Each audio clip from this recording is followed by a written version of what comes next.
One of my very favorite new books of the year last year was the novel Martyr. I first heard about it from my friend Carol, who has very good taste in books. And she talked about how inventive it was and that she couldn't put it down. And later she said she really appreciated that it was a novel about an addict who was sober that didn't rely on a relapse to keep the plot going. There is not a relapse in the book, spoiler, but there is just about everything else. Friendship, sex, manual gardening work to make ends meet, art and artists, death and generational family trauma, and dream sequences with Lisa Simpson. Writer Kaveh Akbar included it all, and it felt so exciting to be in his mind. Kaveh is a poet. Martyr, which is just out in paperback, is his first novel, and it was a finalist for the National Book Award. He's the director of English and creative writing at the University of Iowa. But his path there was crooked and definitely seemed unlikely at times. During his early 20s, Kaveh was a practicing addict with drugs and alcohol. He's been sober for years and years now, and we talk about how that happened for him, including the people who knew just how to invite him into his first recovery meetings when Kaveh showed up curious and reluctant to be a joiner. Kaveh and I also talk about his Iranian father and his American mother, and how as a sober person, he is still very aware of how drawn he is to sensational experiences, things that make him feel exhilarated and changed and transcendent, and how these days that comes from writing and teaching and making a home with his spouse. There's no feeling more narcotic in my life today than having written. If I write 1,000 words in the morning, or if I write a draft of a poem, I can get into a fight with my spouse. I can get a flat tire. I can, and you still, at the end of the day, can't tell me shit, because I'm floating 8 inches off the ground because I wrote. This is Death, Sex, and Money. The show from Slate about the things we think about a lot and need to talk about more. I'm Anna Sale.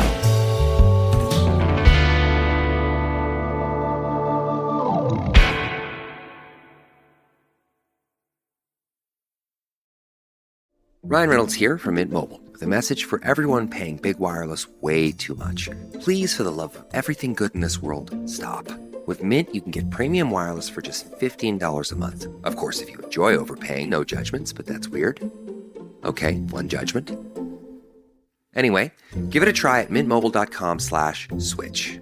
Upfront payment of $45 for 3-month plan, equivalent to $15 per month required. Intro rate first 3 months only, then full price plan options available. Taxes and fees extra. See full terms at mintmobile.com. Have I Got News for You is back for another season. Roy Wood Jr., Amber Ruffin, and Michael Ian Black are finding the funny in the week's biggest stories. Have I Got News for You returns Saturday at 9 on CNN and stream next day on Max. The poet and writer Kaveh Akbar lives in Iowa City. When I joined a video call with him, I could see the cold outside fogging up his windows. I also saw that Kaveh's 6'4" body was lying horizontally. His laptop was resting on his chest. Sorry that I promise I'm fully here and fully present. This has been me for the week, unfortunately. Is this something that happens sometimes? Yeah, because I shattered during my rapscallion misspent youth, I shattered my pelvis. And so periodically when I do too much, my whole bottom 2/3 of my body decides to shut down. Oh. Just to remind me to stay humble. Kaveh talks a lot about his rapscallion youth, a period in his early 20s when drinking dominated his everyday life. But I wanted to start by getting to know the Kaveh of right now, the Kaveh whose main obsessions are writing and teaching. I want to ask you first about something that I think will tell me more about your personality, and it's driven from the way you decided to title this novel, Martyr! ! Are you someone in emails? Do you use exclamation points? I do. Just unconscious. I've tried to disabuse myself of the habit, but I'm way, way too codependent to just end things with a period. Sometimes I can settle for just ending things without terminal punctuation, but I'm just not a period gal at all. It just seems so dire and so, self-important. And Wait, what is the relationship between exclamation points and codependence? well, I think of the exclamation point in the title differently than I think of the exclamation point in an email, right? Okay. I think that the exclamation point in an email is like, here's an earnest entreaty to alert you of my benign nature. Like there's nothing harmful here. Yeah, exactly. There's nothing harmful here. Everything is fine. There's no fires. I'm a friend. I'm showing you that my palms are empty. Whereas a period is like, I'm cloaked in darkness and you have no idea what might be up my sleeves. So codependence and people pleasing are sort of analogous in your mind. Is that right? Yeah. Okay. And are sort of load-bearing constituents of said mind. The exclamation point in the title of Martyr seems open to interpretation. An exclamation point can be a warning. It can also add a comic element to a dark word. And Kaveh's writing is both dark and funny. His life has been that way too.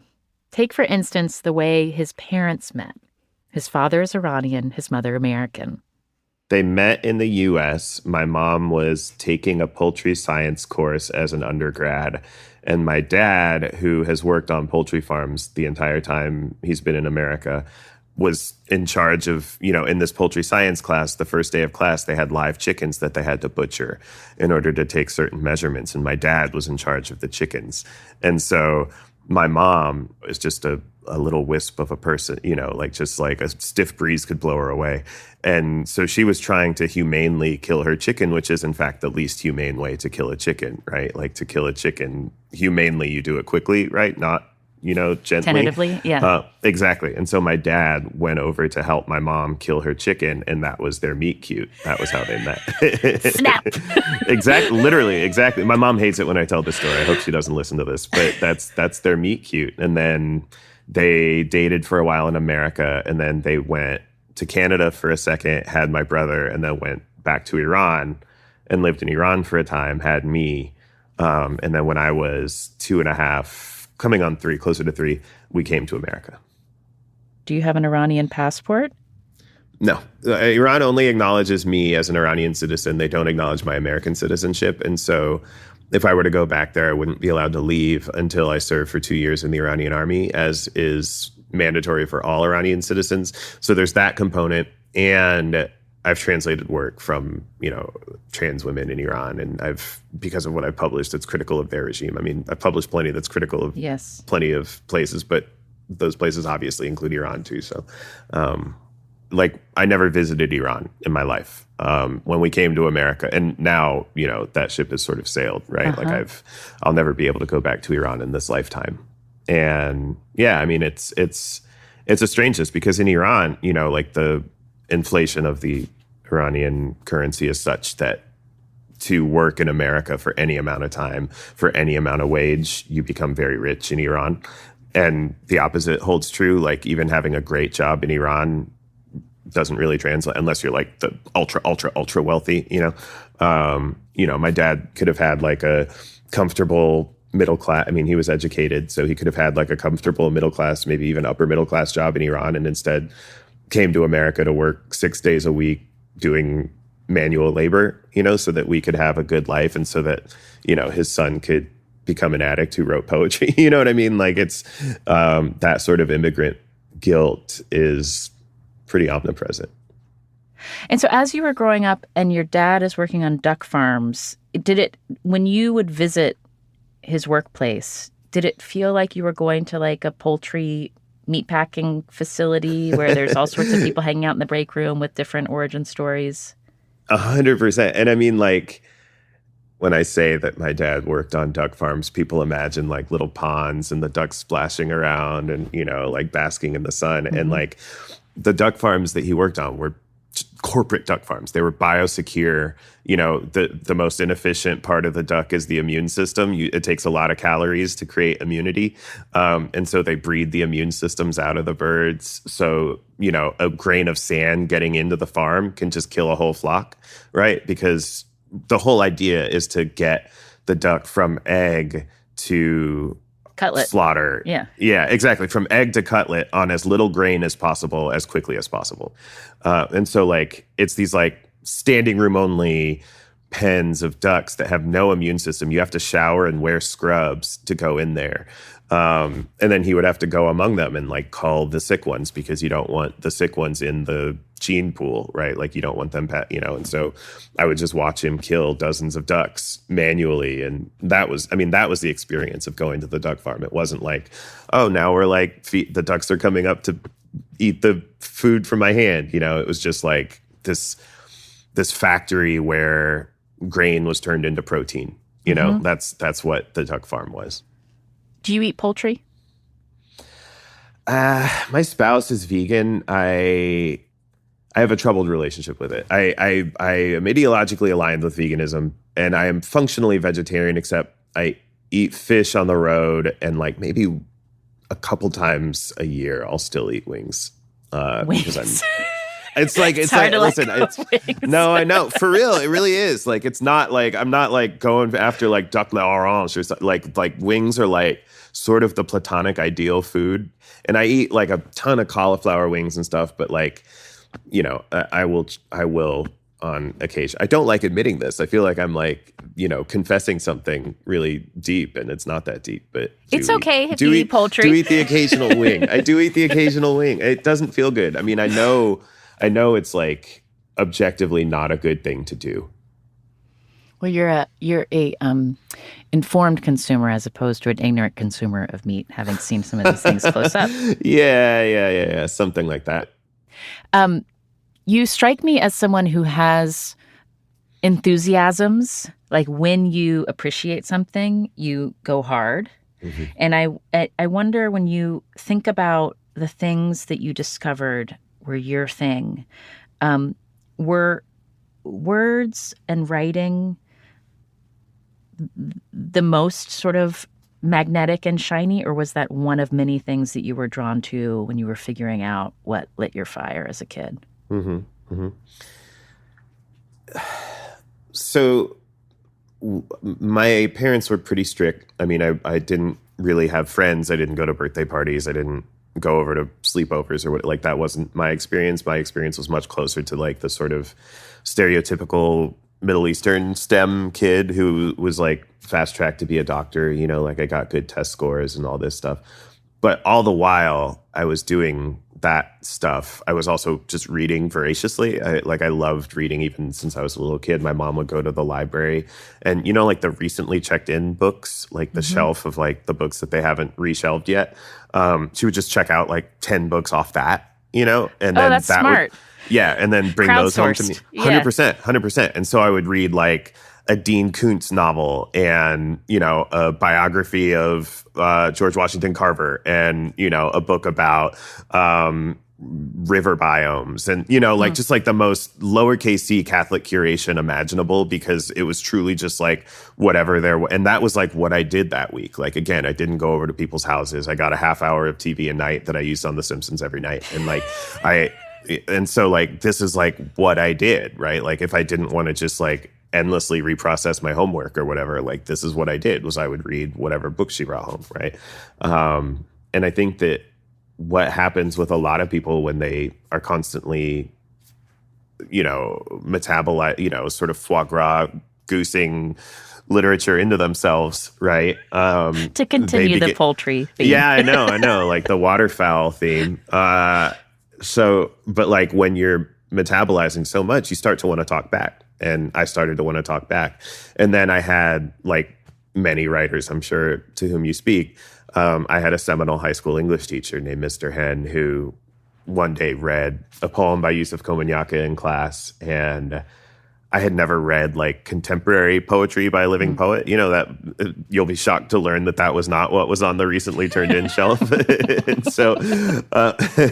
and so I was like, holy cow, like this is a poet, but he like sounds the way that we sound when we talk. And this is like incredible. And he gave me that book, Neon Vernacular, to take home and a stack of small press journals.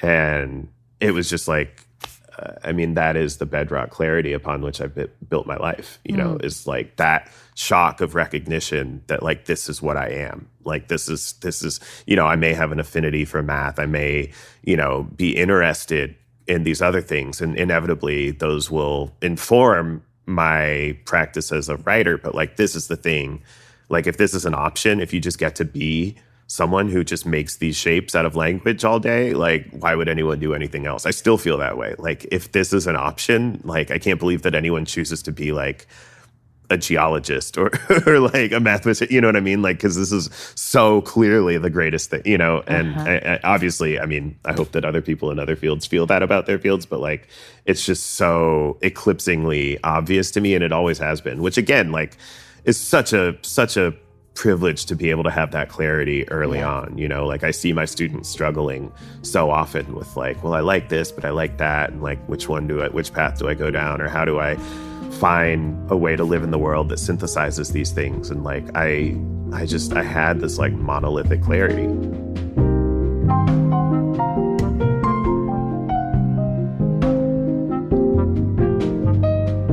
More about that clarity after the break.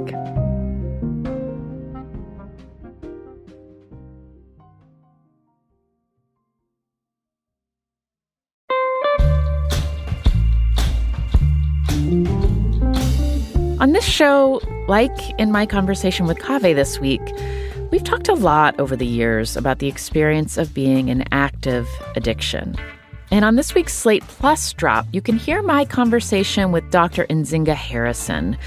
She's a doctor who specializes in addiction medicine, and she answers a lot of my questions about the brain science behind addiction, why certain people are more prone to abuse of substances, and what to do when you, people you love, and or people in your community are struggling, where you have some control and where you don't. And she explains to me how treatment models are changing and how she thinks about when substance use becomes problematic use. We all choose to use drugs. And so I say drug use is a choice, but addiction is an illness. And once you develop the illness, the joy and the fun and the socialization that many of us choose around using drugs goes out of it. You can hear that if you are a Slate Plus member. If you are not already a member, subscribe. You can go to the Death, Sex, and Money show page on Apple Podcasts or on Spotify, or just sign up at slate.com/DSM Plus. Also, we've been hearing your stories about how you are being affected by the chaotic early days of the Trump administration. A lot of you have sent in messages about being government workers, some of whom see their careers in limbo, like a USAID contract worker who sent us this voice memo from Ukraine. Like, what will I do if there's no U.S. foreign aid? That's all I ever studied in school, and that's all I ever worked on. It's something I believe in to my core. U.S. foreign aid is a huge security stabilizer here in Ukraine. We also heard from some of the millions of federal employees about their ambivalence right now of staying in the work or leaving. I am an IRS attorney. Don't hang up yet. I have worked here for over 10 years. And I knew this administration was going to be bad for federal workers, but also just for everybody. And I started looking at jobs in the private sector. But the ironic thing is, once they sent out the fork you emails, as we've been calling them, I just got mad. They're so insulting. I mean, oh yeah, I'd be better in the private sector. I've gone to court and beaten attorneys from top law firms. I got that email and I was like, screw resigning. You could drag me out of this office kicking and screaming. Keep sending us your stories. If something in your life is changing in a big way with the start of the Trump administration, tell us about it. Record a voice memo and send it to us at deathsexmoney@slate.com.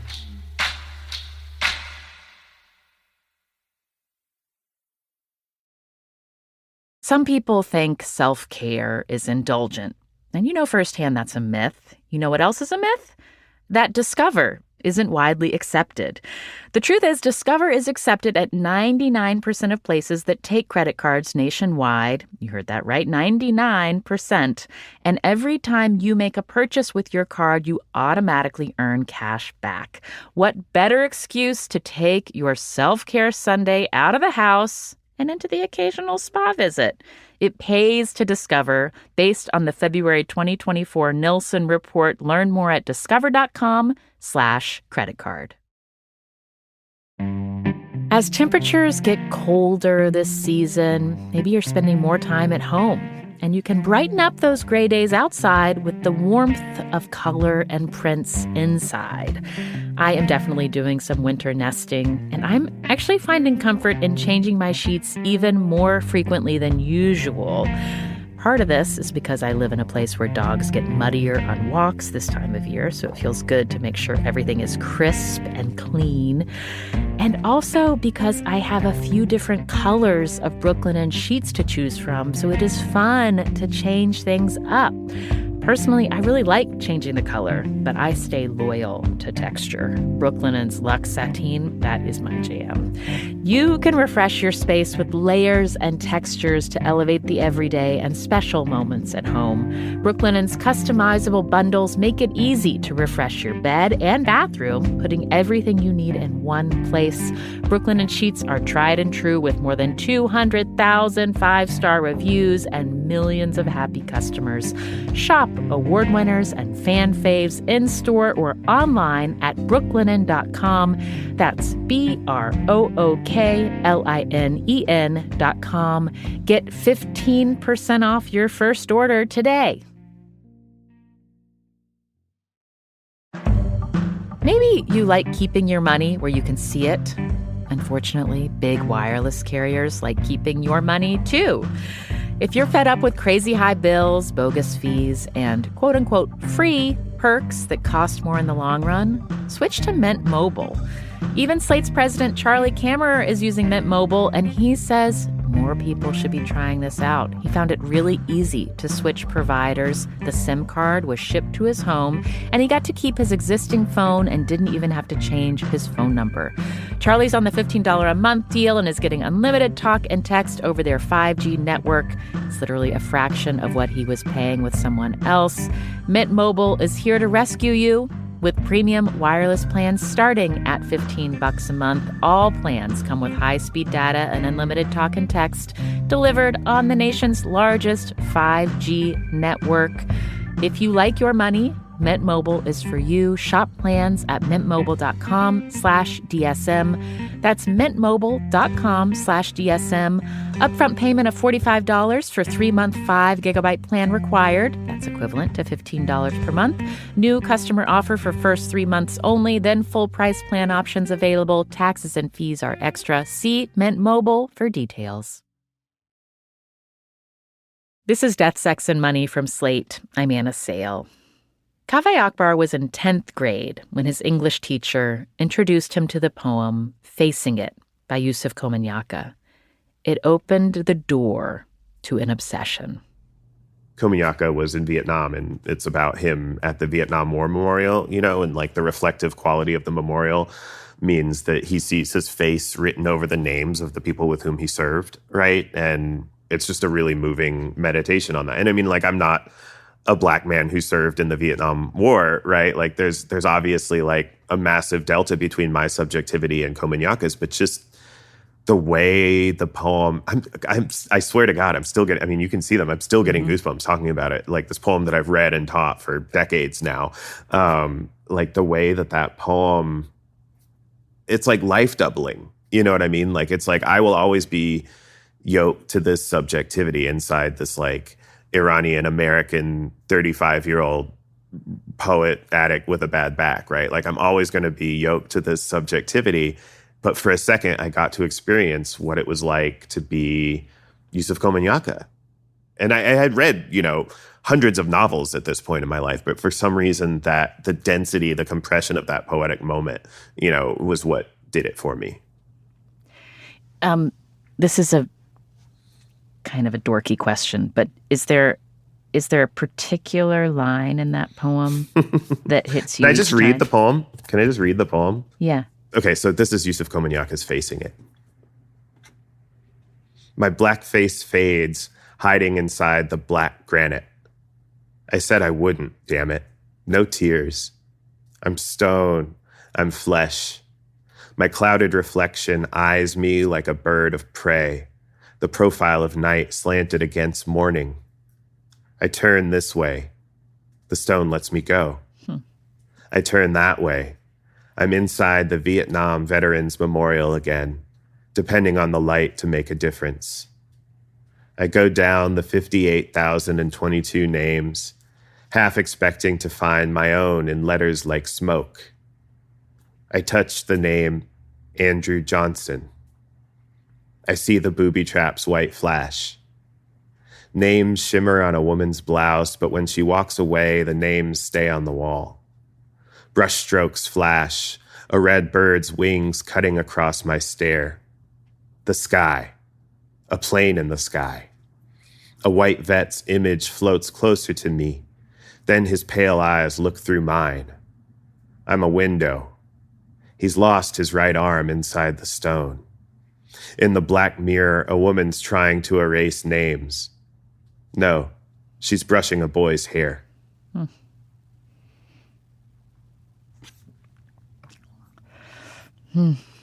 It's just a perfect poem. I mean, it does the thing that poems aspire to do, right? Like you feel it somatically, you feel it in your ears, it tastes good on your tongue.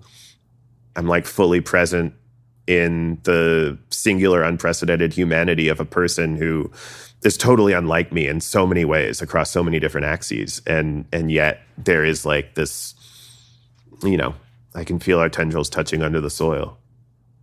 I love how you say life doubling, because I'm picturing like a volume dial, like doubling. Yeah. Like it's like, wow. Yeah. Like, yeah. the intensity For real, though. of feeling. For real. Yeah. I mean, it's this, God, I sound like a you should read poster, Reading Rainbow poster or something, but it really does. I mean, it's like, I have always liked getting high and getting out of myself, right? Like I just like that feeling. I like feeling different than inside yourself. The default setting.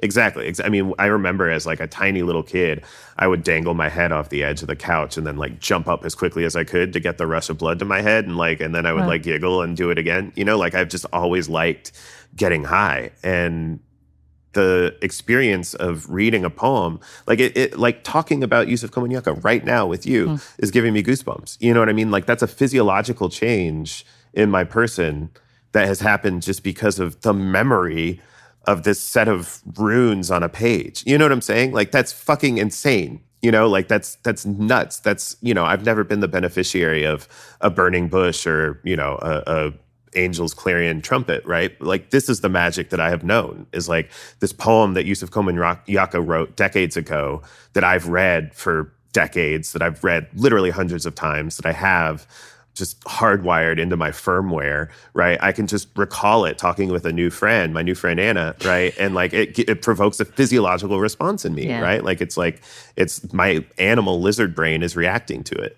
That's magic. And it's palpable. Like it's not some woo-woo. Like it's like the air in the room where you're sitting felt different after I read that poem, right? The air in the room where I'm sitting feels palpably different. When did alcohol enter your life? How did you start drinking? I was always sort of reflexively against it just because I never really had the option to do otherwise. And again, I was like very, very like mathlete, academic Super Bowl, like, good at school. I was good at school. Yeah, exactly. And so good at school, in fact, that when I went to college, and I went to a big state school because of aforementioned good test scores, like they paid me to go there. Like it wasn't even like I made money by going to school there. And so it was like an easy choice to make. And I quickly lost all of that scholarship. But going into this school, I was in what was called the Honors College, and they had like a week-long 1-credit travel abroad before the first day of like freshman year. You could go to this travel abroad to Quebec City. And in Quebec City, the drinking age is 18. So like on the bus ride up there from Indiana, everyone was like, oh man, we're going to go out to the bars. It's going to be amazing. And I was like, why would you want to why would you want to feel, but not to be left out and like tasting freedom for the first time, because again, I didn't really have friends in any traditional sense in high school. So, I didn't want to be left out. So I went with them. And naturally that was the first night that I got drunk, I was like, I'll drink a Labatt Blue just to, just to like hang out, and I got drunk that night. And then like, I never drank without getting drunk from that point until either I passed out or ran out of liquor again. That was I just loved it. And within a month, I had tried heroin. I was drinking basically daily. I was smoking, it was, I was making up for lost time. I was just sort of shot out of a cannon. And it was within hours of living away from home. Literal hours, like that night of the bus ride. Yeah. And to be clear, like I went on the bus being like, I'm not going to drink with you guys, but I'll hang out like that. So like my self-will, my restraint lasted all of like a few hours. Like I tore into it with the same zeal that I tore into poetry, and it sort of supplanted that for years.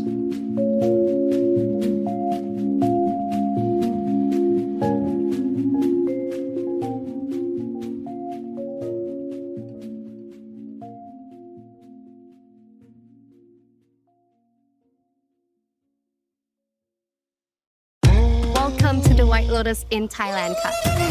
It's a wellness center. You should get a facial. The lady in the airport thought you were my dad. Oh my God. The Emmy Award-winning HBO original series returns. There has been more crime on the island. Well, I'm a little freaked out. What happens in Thailand stays in Thailand. Oh, what does that mean? It means we're not dead yet. Amen. Amen. A new season of the HBO original series The White Lotus premieres February 16th at 9 p.m. on Max. As Kaveh Akbar moved through his undergraduate education and became more reliant on drugs and alcohol, he found that his original obsession, poetry and literature, took a back seat. I would recycle the same poems over and over again. I would plagiarize poems a lot and give them to people. And, and I mean, it was all just sort of cheating and manipulating my way through. I got kicked out of, I lost my scholarships very quickly. And then was basically relying on aforementioned psychiatrists to write me notes saying I was like too crazy and sick to flunk out of classes that I had never been to. Right. And so I sort of cheated and manipulated my way through my undergrad. It was just a lot of lurching from crisis to crisis. Mm-hmm. When you first started showing up to be with other people who were in recovery, either starting near the beginning where you were or long into it, I'm interested in when one is an artist and part of your identity is about the particularness of your experience and your worldview. Like, did that get in the way of being able to look at people who similarly had experienced addiction and see some sort of understanding? Was there a way that you were kind of an asshole 22-year-old artist who couldn't, who didn't think you were quite the same? Yeah, the first time I ever went to a recovery meeting, I had woken up variously outdoors multiple times in the week prior, and my then girlfriend was like, hey, maybe you should try going to one of these recovery meetings. And I thought recovery meetings were where one went to learn how to take like 5 drinks at the bar instead of 15, I thought that was what one did in a recovery meeting, was learn how to drink like a gentleman. And so I went, and that meeting was in a hospital cafeteria that first one that I went to. And I don't really remember much of the meeting, but I remember after the meeting, a bunch of them, I was outside smoking a cigarette. I had left early before the end of the meeting, and a bunch of the men came out and were like, "Hey, have you eaten today? Like, can we buy you some food?" Which tells you a little bit about like what I look like at this time in my life too. And I was so flabbergasted by their kindness, but also like the kind of like pity that was behind it, like the kind of like well-intentioned, like I was an object that inspired pity from good people. You know what I mean? That I literally sprinted away from them, like cigarette in my mouth. Like I literally like sprinted until I was several blocks away, my eyes flooding with tears. Like it was like the circuits in my brain just started shooting sparks. Like I didn't know, there was no kindness in my life that wasn't predicated on some sort of transactional exchange, like I give you drugs, or you come over here and we party and have a good time, and I have the drugs and I have the booze, or you have the drugs and you have the, like it was all, my life was very, very transactional. And here were these people who are like, you look like you need a meal. And I just, my brain, and I didn't go back to a recovery meeting for years. And then when I did start going again, my bottom had gotten lower and lower. And I started going to meetings exactly like what you said. I was 24 and these were noon meetings, and I would show up shit-faced. Like I would get shit-faced before I went to these noon meetings, and I would just sit in the back sneering, like looking at these people talking about recovery with this kind of like anthropological remove. Like, look at these fucking losers talking about recovery, like how miserable they must be, me 24-year-old, like pissing the bed every night, like just reeking of booze at noon. And I would like bum cigarettes from them afterwards and be like, yeah, I mean, this isn't for me. It's just like, you guys are interesting, and the coffee's good, and they'd be like, all right, keep coming back, and they'd keep bumming me cigarettes. And you all are interesting. I'm doing field research for my art. But truly, that's what it felt like. Like I felt like Jane Goodall, you know what I mean? Like I was just like there observing, for the good of, the anthropology journals, and then after maybe a month of showing up like that, I was smoking outside with the guys, and one of them was like, I bet you couldn't go one night without drinking. And I was like, of course I can. I'm not like you guys. Like to be clear, I hadn't gone a night without drinking in half a decade, but I was like, of course I can. And that night I slept with a bottle of Old Crow by my bed, like a half full bottle by my bed, just to like prove it. And I didn't sleep at all. I was up all night, like sweating and puking. And then I went to the earliest recovery meeting that I could the next morning, just to declare to everyone, this dude wasn't even there, but just to declare to everyone that I had done it. And of course I looked miserable, and I started having like visual hallucinations, like the walls were sort of breathing and the towels were kind of toweling. And then I made it like 2 days and 3 days just to like stick it to this guy who said I couldn't do it, And yeah, I mean, I don't know, like, how people who are really anemic will sometimes crave eating dirt because there's iron in the soil. And so like subconsciously, like their animal brain is, whatever. Sometimes it feels like there was some of that in me, like I was like, there's something that took over and like just took me to these meetings, and again, like one can call it the subconscious, one can call it God, one can call it the id, and whatever one wants to, I'm not particularly invested in. You don't have a name for it? I mean, I don't know. I think any name is going to be insufficient. You know what I mean? Like I'm a poet who's acutely aware of the insufficiency of the language to really name anything that's, in a useful way. Like I don't know.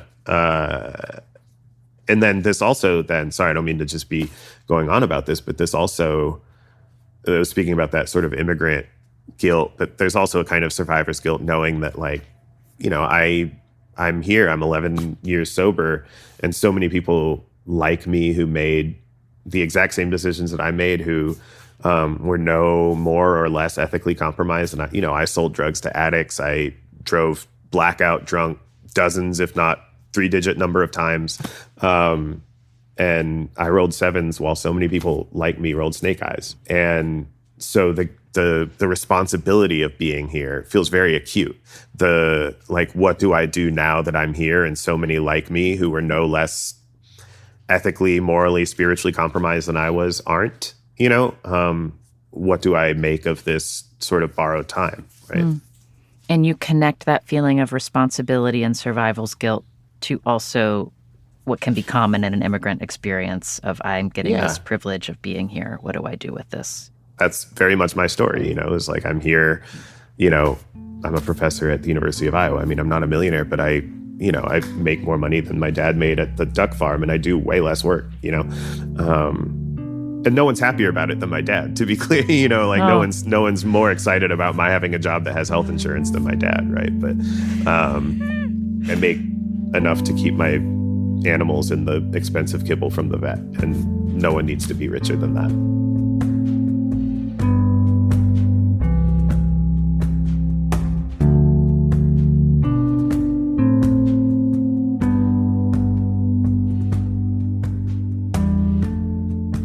I wonder if you tell me if you don't feel comfortable answering this question, but you are a teacher now.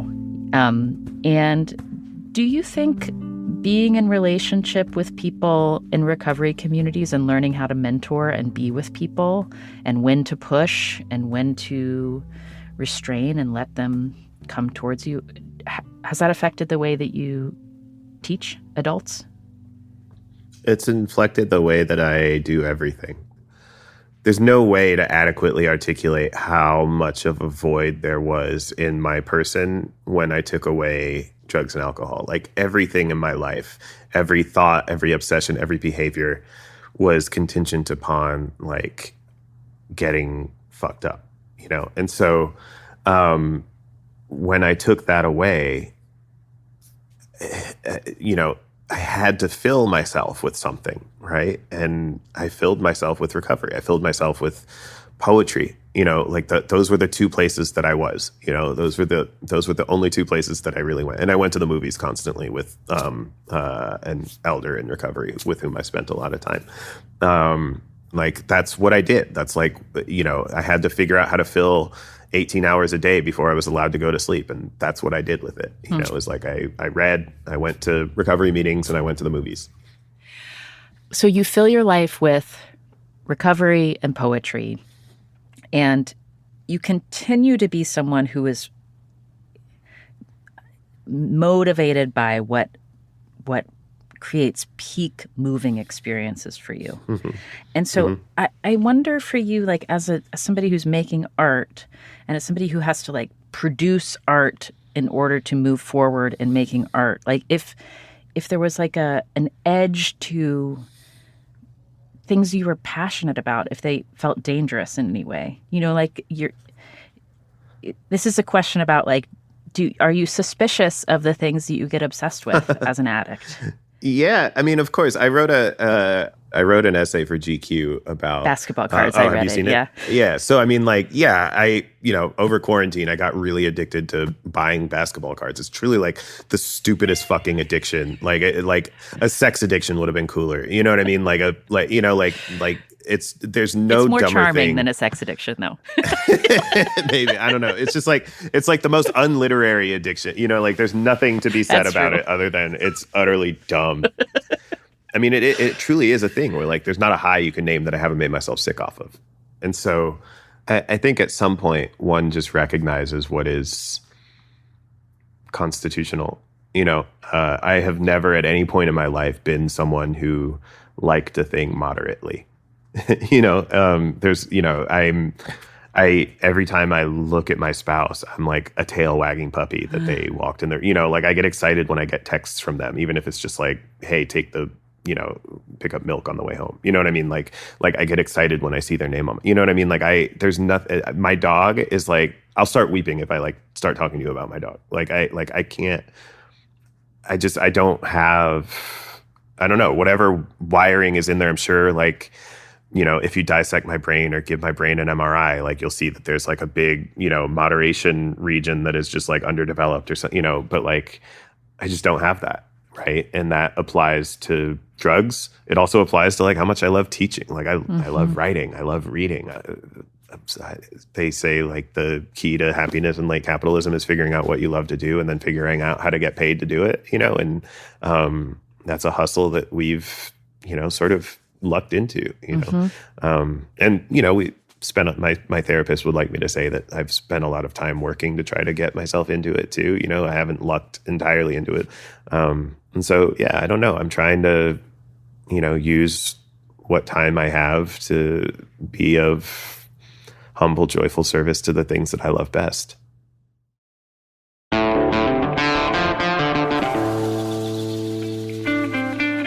That's poet and novelist Kaveh Akbar. His novel Martyr is now available in both hardcover and paperback. We've also linked in our show notes to the piece he wrote in GQ about his basketball card addiction. It was real, and it was ridiculous. This episode was produced by Cameron Drews. The rest of the Death, Sex, and Money team includes Zoe Azoulay and Andrew Dunn. Daisy Rosario is our senior supervising producer at Slate. Hillary Fry is Slate's editor-in-chief. Please support the production of our show by becoming a member of Slate Plus if you're not already. You'll be supporting our work on Death, Sex, and Money, and you'll also get access to things like ad-free listening to our show and all of the great podcasts that Slate makes. You can subscribe directly from the Death, Sex, and Money show page on Apple Podcasts and Spotify, or go to slate.com/DSM Plus to get access wherever you listen. Our theme music is by the Reverend John DeLure and Steve Lewis. And if you're new to the show, welcome. We're glad you're here. You can find us and follow us on Instagram at DeathSexMoney.